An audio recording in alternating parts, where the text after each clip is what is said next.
on the Family Research Council's updated report showing the attacks on American churches doubled, more than doubled, in 2023 from the previous year. 436 reported incidents include, as Tony said, things like vandalism and arson. There are gun-related incidents, bomb threats, and a host of other things. And it's worth noting, too, that this report does not include every incident. And my next guest will share that. Many incidents go unreported. So this increase in religious hostility should not be taken lightly. It must be outright condemned. And joining me now to share his experience is Rob Rotola. He's the senior pastor of Word of Life Church in Wichita, Kansas, whose own church has been the target of vandalism, theft, and threats of physical violence. Pastor Rotola, welcome to Washington Watch. Glad to have you. Glad to be here. All right, tell us, first of all, what your church experienced in 2023. So I documented 18 separate incidences of either vandalism, theft, or hostilities in the year 2023 alone. And that is honestly with ignoring some of the smaller things that didn't even make the list, just minor things. Keep in mind, we only have 4 properties in and around the Wichita area, 2 church campuses, a school, and a dormitories. And know this, in Wichita, we are short 100 police officers because the last administration, mayor and team, was moving towards the defunding thing and they replaced some police officers with social workers. So when you call now an incident in, the response time is marketably slower. And so what you end up doing is you policing yourself. You don't even report a bunch of things. You just self-handle. And that's what we've had to do. We've had those incidences just in 2023 alone. One more thing. We are not in the middle of the inner city. We are in a middle class, upper middle class situation in all of our properties. And we think that the reasons for this are severalfold. One that is obvious is there's a general lack of respect for churches more than it used to be. Secondly, the onslaught of media always picturing churches and pastors and ministers and rabbis in almost always a negative light. We're either crooks or we're pedophiles or we're this, that, which has created this onslaught of ill will, which now there's more of a license.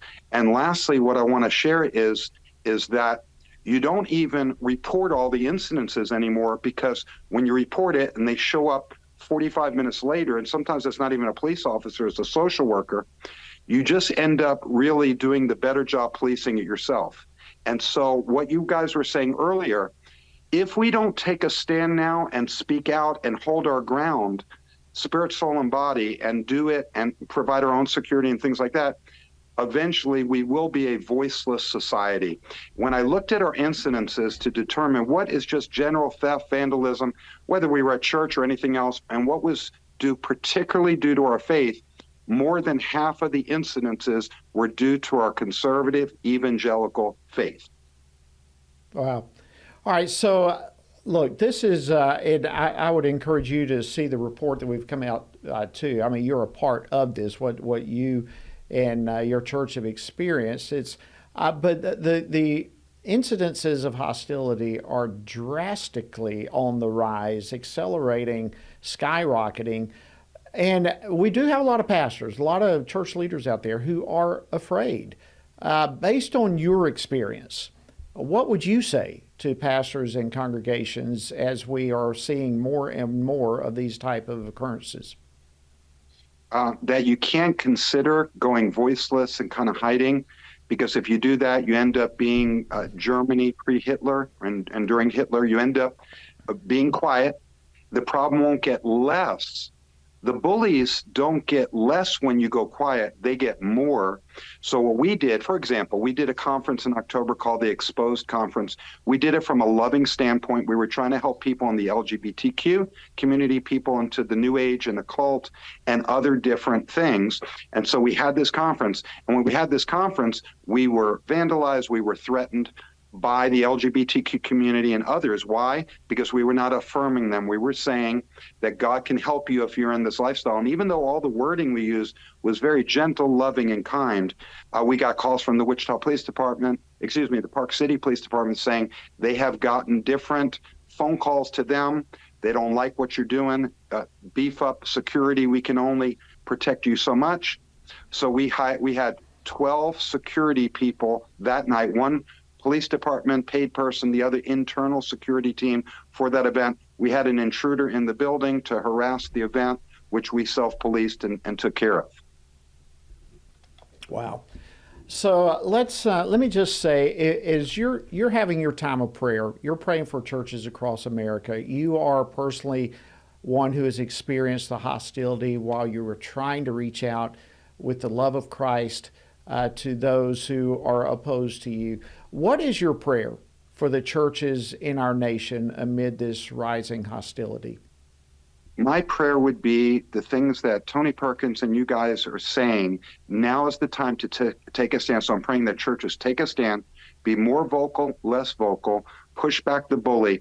Remember, the different people in the incidences are not our enemies. They're the people that are being driven by forces and affections and emotions and we are labeled by the media as the haters. If you say that homosexuality is wrong, but we lovingly can help you find your true identity in Christ, we're labeled as a hater. So, for example, years ago, we had an incident where we took a stand on a pro-life thing, a very modest, normal thing. And I personally was called out by name on a national TV broadcast. And when I was called out by name on Rachel Maddow's program with my picture and my name, when that happened, I got a death threat letter 3 days later, but the night of being called out, all our windows were bashed in. They wrote on the school building, killed the pastor's wife. We didn't stop one moment. In the letter, it said that they would shoot me in the head, as you haters have done to abortion clinic doctors and all that. Pastor, so we're going to have to wrap up with that. Yes. Listen, I want to thank you, Pastor Rob Rotola. Thanks for coming on Washington Watch, sharing your story, for standing strong